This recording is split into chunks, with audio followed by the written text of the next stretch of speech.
참 잘 오셨습니다. 예. 오래전에 친구들과 식사를 하며 모임을 할 때였습니다. 네 명이 한 자리에 모여 앉아서 밥을 먹으면서 오랫동안 이야기를 나눴는데 한 명이 화장실에 가게 됐습니다.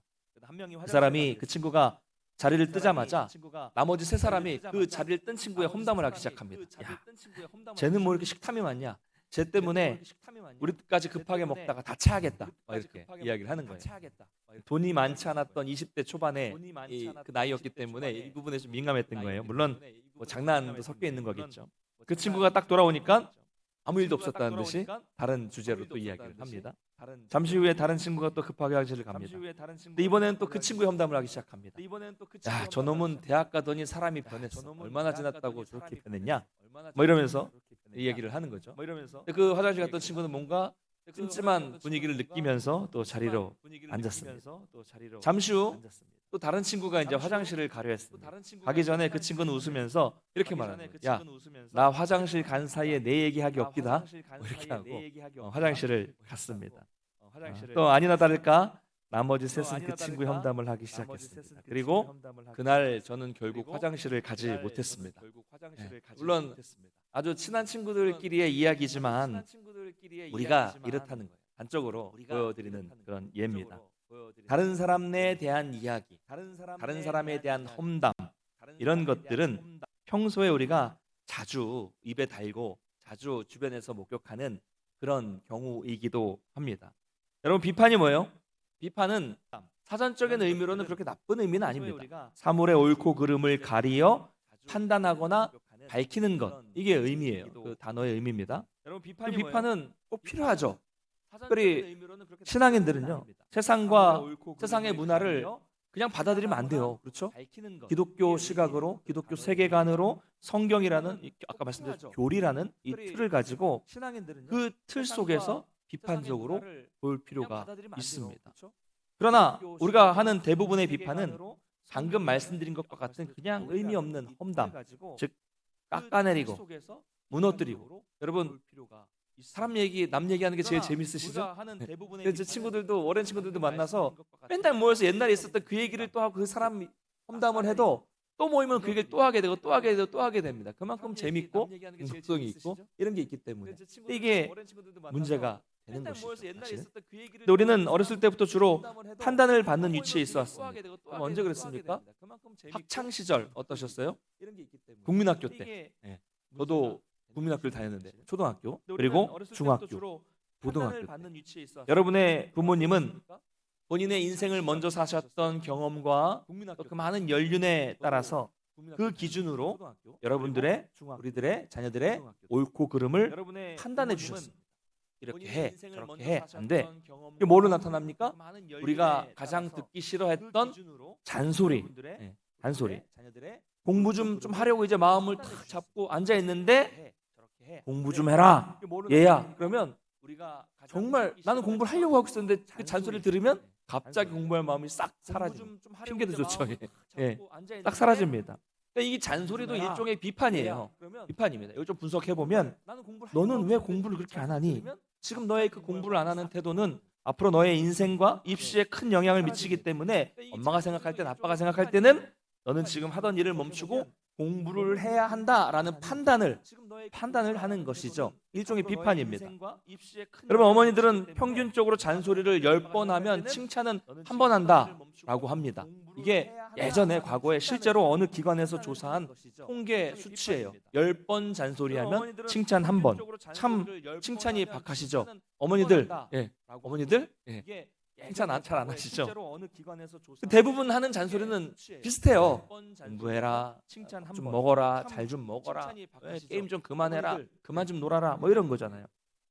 물론 지금은 우리가 부모로서 그때의 부모님들의 마음을 잘 이해는 하지만 어렸을 때 당시에는 왜 이렇게 그 잔소리가 듣기 싫었는지 모르겠습니다. 이 비판하지 말라, 남을 판단하지 말라, 이 말씀을 들으면 어떤 학생들은 잔소리하지 말라라는 얘기를 듣고 야 이거는 꼭 우리 엄마가 우리 아빠가 들어야 되는 말씀이네요라고 생각할지 모르겠습니다. 여러분 학교 선생님들은 어떻습니까? 여기 계신 교사 선생님들 계시는 걸로 알고 있는데 항상 학생들에게 바른 말, 고운 말을 할까요? 요즘에 현실은 잘 모르겠지만 제가 학교 다닐 때만 해도 선생님들은 특별히 남고였거든요. 남중 남고. 얼마나 애들이 막 심하게 놉니까? 선생님들은 부정적인 말, 혼내는 말, 비판하는 말을 할 수밖에 없는 그런 환경이었죠. 자, 그런데 우리는 비판을 안 할 수는 없어요. 아예. 그저 둥글둥글 부딪히지 않고 유순한 사람? 좋은 사람이 아닙니다. 잘못된 것은 잘못이라고 말할 수 있어야 되죠. 진리 문제에 대해서 그냥 이래도 좋고 저래도 좋고 그냥 웃고 있는 사람은 바보거나 겁쟁입니다. 특별히 우리 그리스도인들은 죄에 대해서는 죄라고 말할 수 있어야 되죠. 그러면 우리는 어떻게 될까요? 비판은 하기는 해야 됩니다. 근데 예수님은 또 비판하지 말라고 하는데 과연 우리는 어떻게 해야 하는 것일까요? 먼저 오늘 본문에서 예수님은 1절에서 비판을 받지 않으려면 비판을 하지 말라라고 말씀하십니다. 아예 비판하지 말라는 건 아닌 것 같아요. 자, 여러분 성경에 나타나는 대표적인 사람들 바리새인, 사두개인 계속 말씀을 드렸는데 이분들은요 우리가 잘 아는 것처럼 자신들의 오랫동안 지켜왔던 전통, 장로들의 유전이라고 하죠. 그리고 이 전통과 율법이라는 기준이 있었습니다. 그 기준에 따라서 자기의 행위를 정당화시켰고 반대로 다른 사람들에 대해서는 멸시하고 그들을 비판하는 경우가 많았습니다. 자신을 무슨 말입니까? 아주 높은 위치에 높은 나는 이렇게 율법을 잘 지키고 장로들의 유전을 잘 지키는 사람이다. 높은 위치에서 위에 올려놓고 그 위에서 남을 내려다보면서 깔아보면서 멸시조로 비판했던 거죠. 비판을 잘했던 사람들. 이런 비판은요 교만의 산물이고 우리가 이런 식의 비판은 절대로 해서는 안 됩니다. 우리에게 이런 비판이 많기 때문에 문제가 되는 것이죠. 여러분 몇 번 말씀드렸지만 사실 당시의 바리새인들은 우리보다 훨씬 더 신앙적인 열심이 대단한 사람들이었어요. 그래서 그게 형식적인 면이 많아서 외식이었기 때문에 욕을 많이 먹었지만 그들은 정말 율법대로 살려고 열심히 노력을 했고 정기적인 기도 생활을 정말 잘했어요. 아주 철저한 11조를 했고 금식, 구제도 그것도 너무 열심히 했기 때문에 그렇습니다. 자, 이렇게 이 바리새인들처럼 자신이 누구보다도 하나님을 사랑한다라는 자부심이 있고 자신이 누구보다도 율법을 잘 지키고 있다는 이런 자부심을 가지고 그런 생각을 하게 되면 자연스럽게 자신의 가지고 있는 이 높은 기준을 가지고 다른 사람들을 바라보게 되고 결국 거기에 미치지 못하는 사람들을 정죄하기가 쉽게 되는 거죠. 여러분 제가 그랬거든요. 저의 신앙을 여러분 무시하지 마십시오. 제가 중학교, 고등학교 때도요 새벽 예배를 갔습니다. 매일 간 건 아니지만 열심히 다녔고요. 또 수련회 때 중고등학교 수련회 가면 애들 막 열심히 막 먹고 밥 먹고 막 하는데 혼자 밥 안 먹고 왜요? 난 좀 이번 수련회 통해서는 금식을 하고 내가 기도를 열심히 해야겠다. 막 금식하면서 막 기도하고 막 그랬고요. 그 다음에 철야기도도 중고등학교 때 열심히 다녔습니다. 철야기도 뭐 아시겠지만 한 10시에 출발해서 1시간 걸리는 강원도 기도원에 가서 교회 기도원 가서 막 기도하다가 집에 돌아오면 새벽 4시, 5시 되는 진짜 철야기도 열심히 다녔어요. 열심히 대단했습니다. 그런 열심을 가지고 있어요. 그래서 운전할 때에도 나중에 새벽에도 아무도 없는 그 새벽이 된다고 할지라도 하나님이 보시고 계신다는 사실. 내가 이 사람들끼리 정해놓은 이 신호라는 이 약속도 지키지 않으면서 보이는 사람들과의 약속도 지키지 않으면서 어떻게 보이지 않는 하나님과 약속을 지킨다고 할 수 있을까라는 생각을 가지고 새벽에 차가 한 대도 없어도 빨간불이 들어오면 탁 쓰고 뒤에서 차가 와서 빵빵거려도 그냥 서 있고 신호를 끝까지 아무도 안 봐도 잘 지킬 거 다 지켰어요. 이게 저의 기준이 되는 거예요. 높은 기준이 되는 거죠. 여러분 이게 저한테 적용시키면 좋습니까 나쁩니까? 좋은 거예요. 나쁜 건 아닙니다. 저한테 적용시키면 저는 그렇게 살면 돼요. 그러나 이 기준을 가지고 이 틀을 가지고 다른 사람을 바라보게 되면 그때부터 거기서 문제가 생기는 것이죠.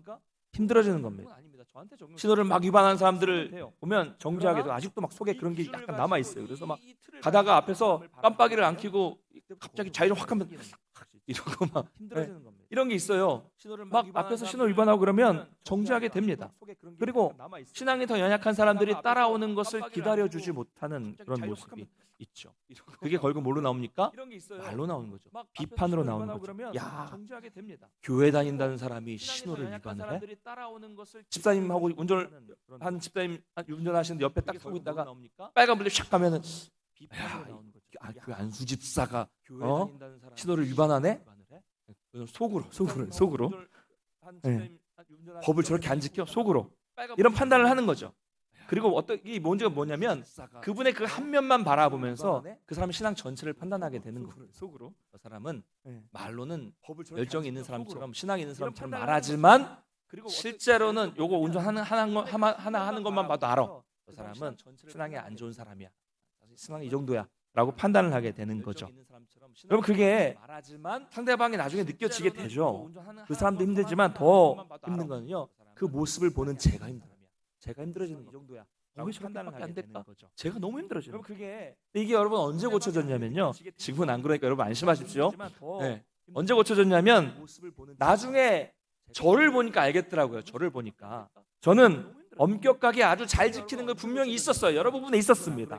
뭐 아까 말씀드린 것처럼 예를 들면 신호 운전할 때 신호를 잘 지키는 거, 법규를 잘 지키는 것, 쓰레기를 버리지 않고 잘 줍고 다니고 뭐 이런 것들, 그다음에 뭐 줄을 잘 서는 것, 이런 질서의 측면에 있어서는 잘 지킵니다.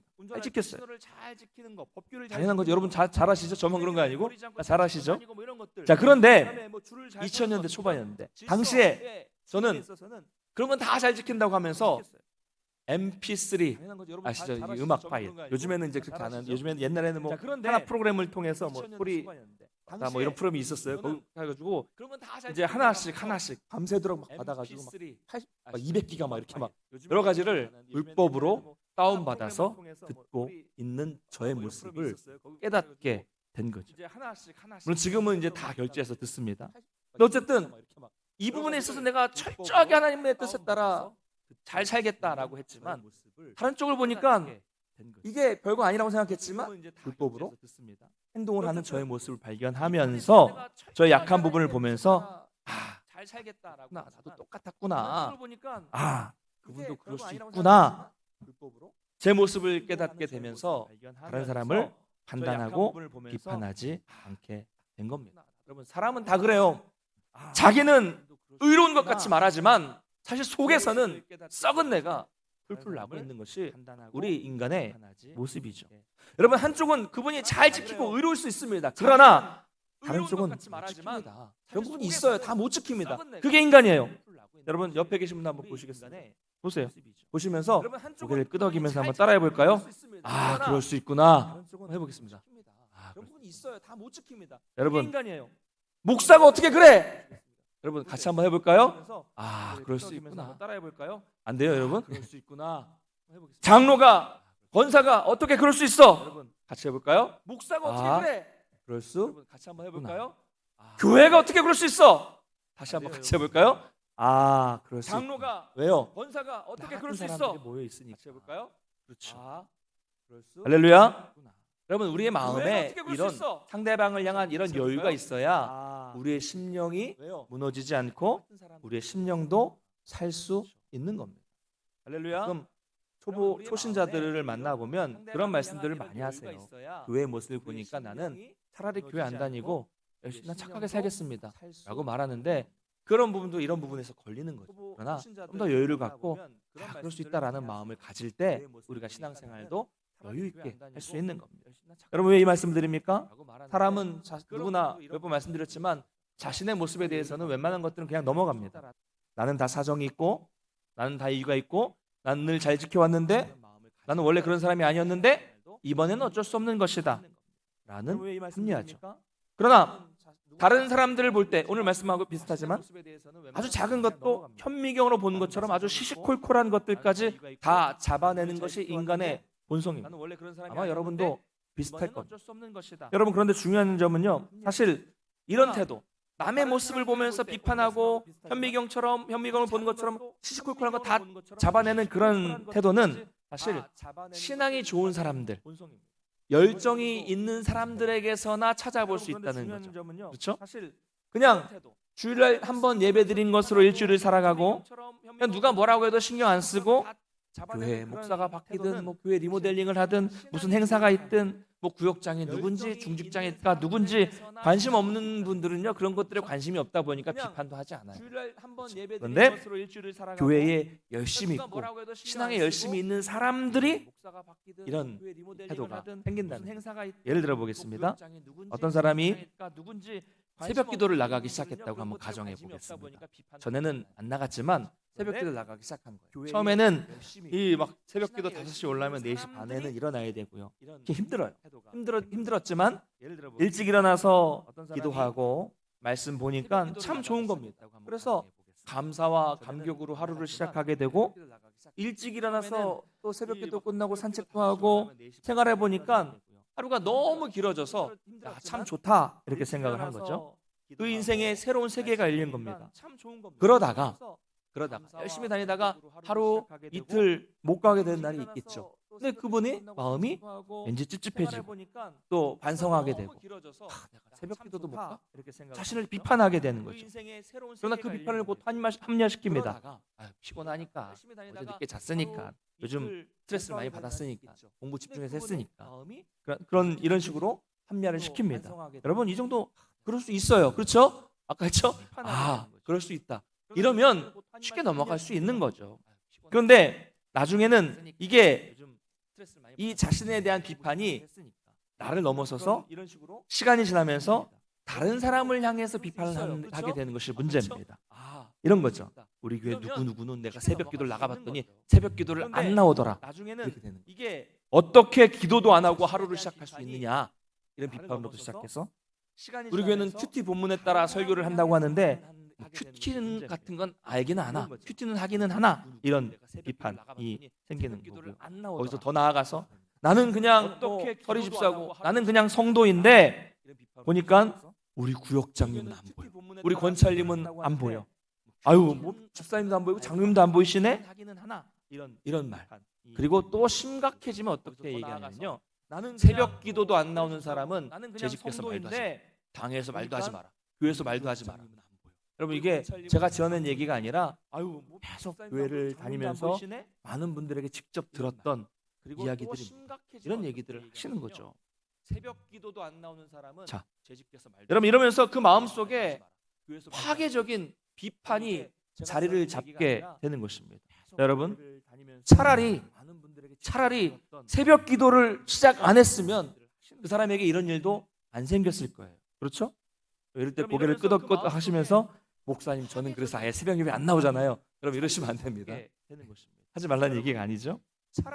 그러나 잘해보자고 내가 신앙적으로 좋게 변하자고 시작한 새벽 기도가 그분의 삶과 신앙을 더 좋은 쪽으로 더 좋은 방향으로 이끌어간 것이 아니라 오히려 이런 경우는 잘못된 방향으로 이끌어가게 된 것이고 결국 문제가 생긴 것이죠. 나중에는 나는 새벽 기도도 빠지지 않는 신실한 사람이다 라는 신앙적 우월감에 빠져들게 되는 것이 아니라 바리새인 서기관들이 바로 이런 사람들이었습니다. 여러분 이 영적 교만은 참으로 무서운 것입니다. 어디 새벽 기도만 그렇겠습니까? 큐티는 내가 얼마나 하는지 또 헌금은 얼마나 하는지 봉사를 내가 얼마나 하고 있는지 내가 어떤 훈련을 받고 있었는지 이런 것 여러분 얼마나 안타까운 일입니까? 신앙적 열심이 오히려 복이 되고 말았죠. 바로 이것이 우리들의 연약한 모습입니다. 또한 우리가 성경을 들을 때마다 그게 나한테 적용이 되는데 설교를 들을 때마다 성경을 읽을 때마다 탁 하고 떠오르는 사람들이 분명히 있을 거예요. 아까 말씀드린 것처럼 이거는 정말 아깝다. 왜 우리 엄마가 여기 없는 거야? 우리 엄마가 이건 꼭 들어야 되는데. 야 이거는 우리 남편이 꼭 들어야 되는데. 이건 내 남자친구가 좀 들어야겠는데. 야 이거는 그 집사님 얘기잖아. 한번 표정 좀 볼까? 뭐 이런 거 있잖아요. 여러분 절대 안 됩니다. 뭐 대표적으로 예를 들면 성경에는요. 남편과 아내에게 하시는 말씀이 있죠. 에베소서 5장을 보면 주님과 교회의 관계를 남편과 아내의 관계를 빗대어서 설명을 합니다. 근데 문제는 뭐예요? 아내는 아내에 대한 권면을 자기가 듣고 남편이 남편에 대한 권면을 남편이 듣고 순종하는 것이 정상입니다. 그렇죠? 말씀을 나한테 들어야죠. 자기가 들어야죠. 그런데 반대가 문제가 생기는 거예요. 아내가 이건 남편에게 꼭 필요한 말씀이야. 여보 오늘 설교를 들었는데 목사님이 이렇게 말씀하셨어 라고 하면서 남편에 대한 말씀을 남편에게 탁 들이밀고 남편이 또 아내에 대한 말씀을 탁 듣고 와가지고 아내에게 성경 봐, 복종해, 나한테 복종해 라고 말하면 결국은 싸우자는 거예요. 여러분 이렇게 해서 싸우신 분 계시죠? 안 계십니까? 계시죠? 남편이 또 여러분 말씀이 다른 사람을 비판하는 도구가 되어서는 절대로 안 됩니다. 이럴 때 말씀은 선한 도구가 아니라 오히려 분열을 일으키는 악의 도구가 되는 거죠. 얼마나 안타깝습니까? 예수님이 말씀하셨던 이 주옥 같은 말씀이 이 하나님의 말씀이 오히려 그것을 듣고 적용을 잘못하는 사람 때문에 악한 도구가 된다는 것은 정말로 말이 안 되는 일입니다. 여러분 예수님께서 비판을 하지 말라고 하신 또 다른 이유는 2절에 나타났는데요. 우리 2절 말씀을 같이 한번 읽어보겠습니다. 7장 2절 같이 읽겠습니다. 시작. 너희가 비판하는 그 비판으로 너희가 비판을 받을 것이요 너희가 헤아림을 받을 것이니라. 그 비판이 나에게 다시 돌아오고 그 헤아림으로 나에게 다시 돌아온다. 그렇기 때문에 비판을 해서 안 된다는 이야기죠.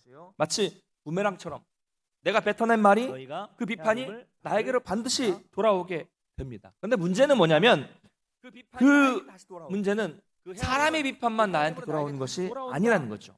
우리가 사람에 대해서 파괴적인 비판을 하게 되면 그것은 하나님으로부터도 비판을 받게 된다는 말씀입니다. 여러분 한번 옆에 계신 분들의 얼굴 한번 보겠습니다. 보세요. 얼굴 한번 보세요. 모르는 사람도 아니죠. 얼굴 어색해 보일 수도 있겠지만 보십시오. 얼굴 보시면 도저히 용기가 안 나면 저라도 보십시오. 보시면 어때요? 누가 뭐래도 사람이 꽃보다 아름답죠. 모르는 노래신가 보죠. 여러분 옆에 계신 다른 분들의 모습이 바로 하나님의 형상대로 지으심을 받은 하나님의 모습입니다. 할렐루야. 그렇게 안 보이시는 분 계시면 한번 손 들어주세요. 하나님의 형상이에요. 여러분 그 하나님이 창조해 주신 아름다운 하나님의 형상에 대해서 손가락질하고 험담하고 비판한다면 결국 그 비판이 누구를 향한 비판이 되는 것입니까? 그 사람을 창조하신 하나님의 형상대로 창조하신 하나님을 향하는 비판이 되는 것입니다. 그러므로 우리가 다른 사람을 파괴적으로 비판하게 된다면 결국 그것은 하나님을 향한 것이기 때문에 하나님의 책망도 피할 수 없다는 것이 주님의 말씀입니다. 그럼 우리는 어떻게 해야 될까요? 3절부터 5절까지 말씀에 나와 있는데요. 3절, 4절, 5절을 같이 한번 읽어보겠습니다. 시작. 어찌하여 형제의 눈 속에 있는 티는 보고 내 눈 속에 있는 들보는 깨닫지 못하느냐? 보라, 내 눈 속에 있는 들보게 있는데 어찌하여 형제에게 말하기를 나로 내 눈 속에 있는 티를 빼게 하라 하겠느냐? 외식하는 자여, 먼저 내 눈 속에서 들보를 빼어라. 그 후에야 밝히 보고 형제의 눈 속에서 티를 빼리라. 아멘. 어찌하여 형제에게 말하기를 예수님께서 지금 우리가 5장, 6장, 7장 산상설교예요. 이 산상설교 안에 있습니다. 예수님께서 산상설교를 통해서 제자들에게 주신 이 핵심 말씀 뭡니까? 심령이 가난하고 통하고 온유하고 의에 줄이고 목마르고 긍휼히 여기고 마음이 청결하고 화평하게 하고 의를 위하여 핍박을 받고 세상 속에서 소금으로 빛으로 살고 외식하지 말고 염려하지 말고 이 모든 말씀들 많은 말씀들을 하셨는데 이 모든 말씀들 중요한 점은 다른 사람을 변하게 하기 위해서 이것을 하라는 것이 들으라는 이야기가 아니죠. 여러분 산상설교의 모든 말씀들은 다른 사람들을 향한 말씀이 아니라 바로 나를 돌아보라는 것. 내가 이 팔복을 누리는 자가 되고 내가 세상 속에서 소금과 빛이 되고 내가 외식하지 말고 내가 염려하지 말라라고 하신 겁니다. 다른 사람을 향해서 말하는 것이 아니죠.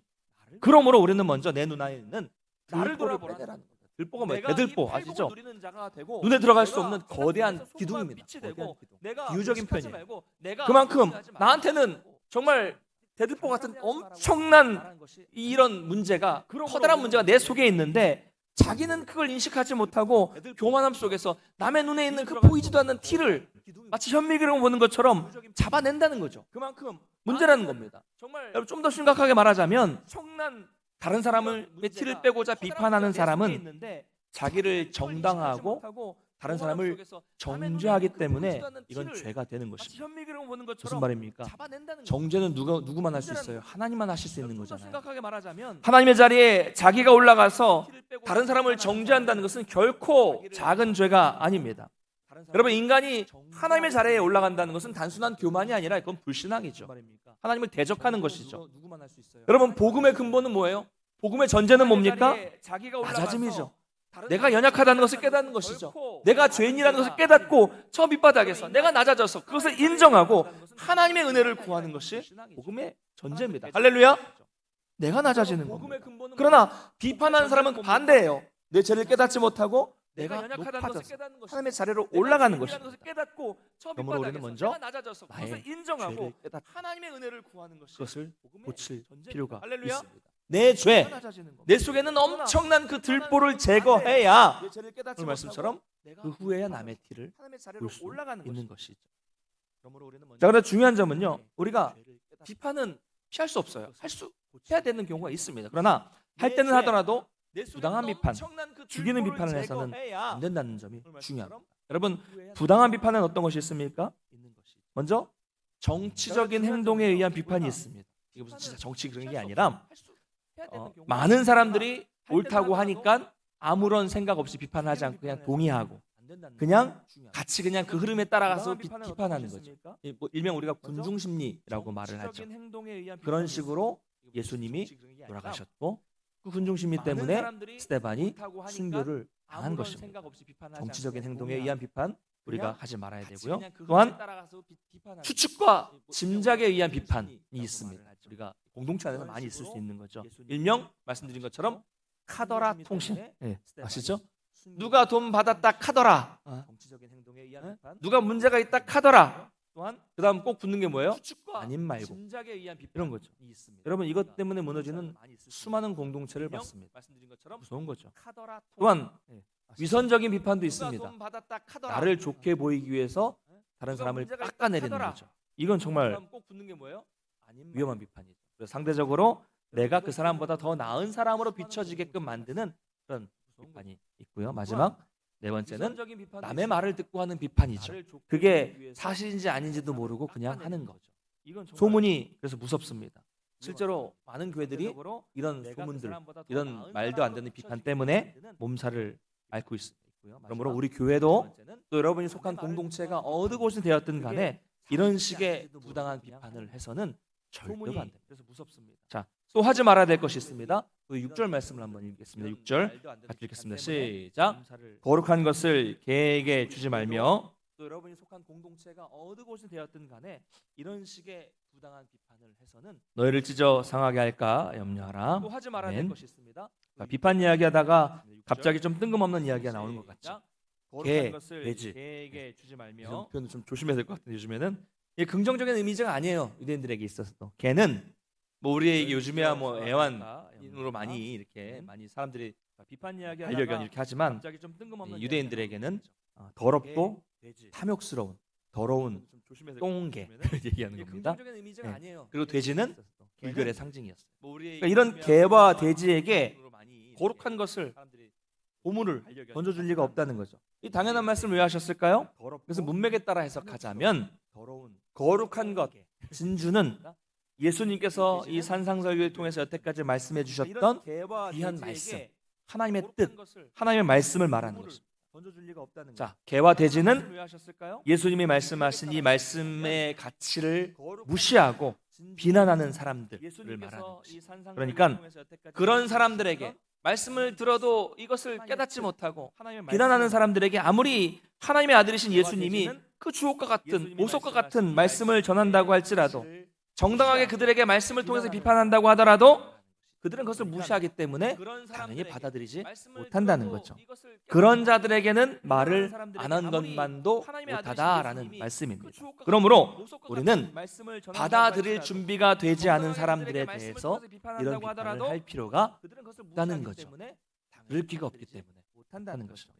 그런 자, 그러면 자들에게는 우리는 말을 어떻게 안 정당한 것만도 비판을 할 수 있을까요? 못하다라는 간단하게 말씀입니다. 말씀드리면 다섯 그러므로 가지인데요. 몇 우리는 가지 우리가 받아들일 비판의 준비가 법칙, 되지 않은 언어에 사람들에 있어서 비판의 대해서 법칙 말씀드리겠습니다. 첫 번째, 필요가 비판은 여러분 없다는 거죠. 미움이 아닌 필요가 없기 때문에. 사랑의 마음으로 해야 합니다. 할렐루야. 자, 그러면 우리는 비판은요 어떻게 사랑의 정당한 마음으로 비판을 할 때 그게 말씀드리면 느껴져요. 다섯 저 사람이 몇 정말 가지 나를 우리가 위해서 해주는구나 비판의 법칙, 라는 것이 느껴질 언어에 때 있어서 효과가 말씀드리겠습니다. 있는 첫 것입니다. 번째, 두 번째, 비판은 미움이 아닌 파괴적으로 하지 말고 할렐루야. 건설적으로 해야 됩니다. 비판은요, 무슨 말입니까? 사랑의 살리기 위한 마음으로 비판을 하라는 거죠. 그게 나아지기 위한 비판을 하라는 거죠. 나를 위해서 무조건 해주는구나. 이것도 안 되고 저것도 안 되고 그것도 안 되고 너는 안 돼 뭐 이렇게 말하는 것은 아무 의미가 두 없습니다. 번째, 대안이 없는 비판은 그냥 반대를 위한 비판이기 때문에 그런 비판이 아니라 더 나은 쪽으로 가는 비판을 해야 된다는 것이고요.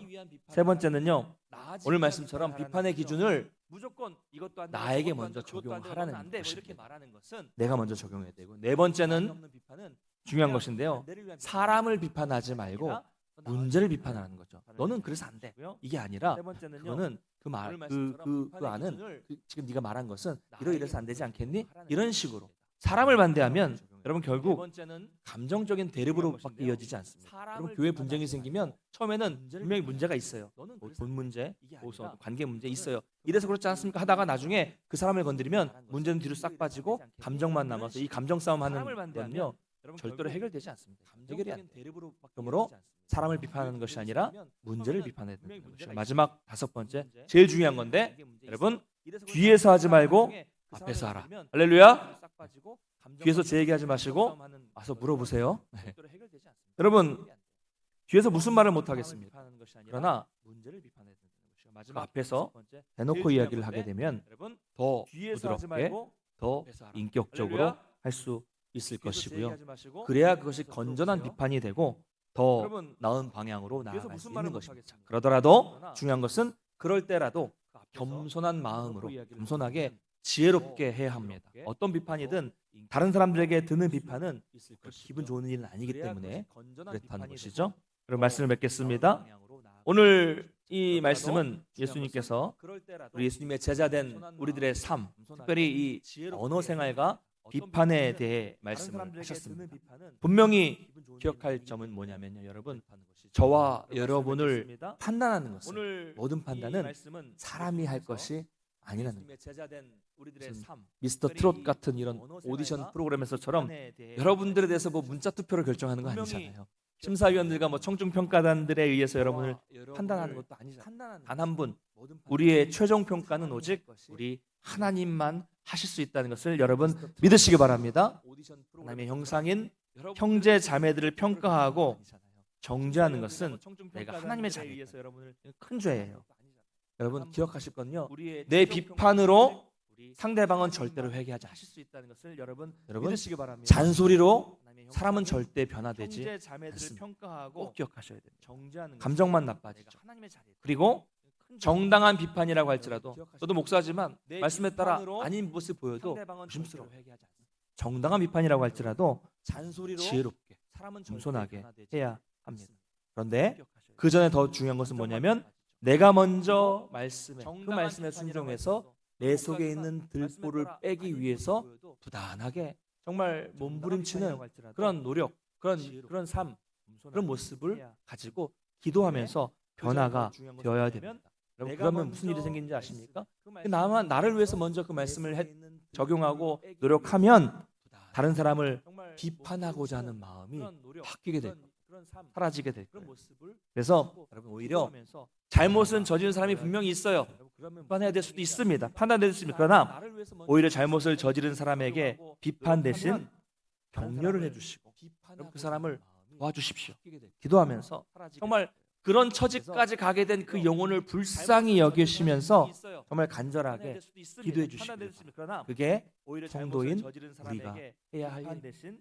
연약한 사람을 바라보면서 쟤는 저래서 안 돼 이게 아니라 기도하면서 내가 기도가 부족했구나 이런 마음으로 기도해 줄 수 있어야 됩니다. 간절하게 그럴 때 기도해 주시고 오래 걸릴 수 있겠지만 예, 그 사람도 변화될 수 있는 거죠. 우리가 여러분, 해야 할 일이 우리는 연약한 사람을 바라보면서 이 동문교회라는 공동체 안에 모여서 서로를 사랑하고 기도해주는 그 시간도 사실 부족해요. 얼마나 우리가 이 땅에 살면서 하겠습니까? 그럴 때 이것을 기억하셔서 서로를 향한 섬김의 마음 섬겨주셔서 다른 사람을 살릴 수 있는 그런 성도님 되시기를 주님의 이름으로 간절히 축원합니다.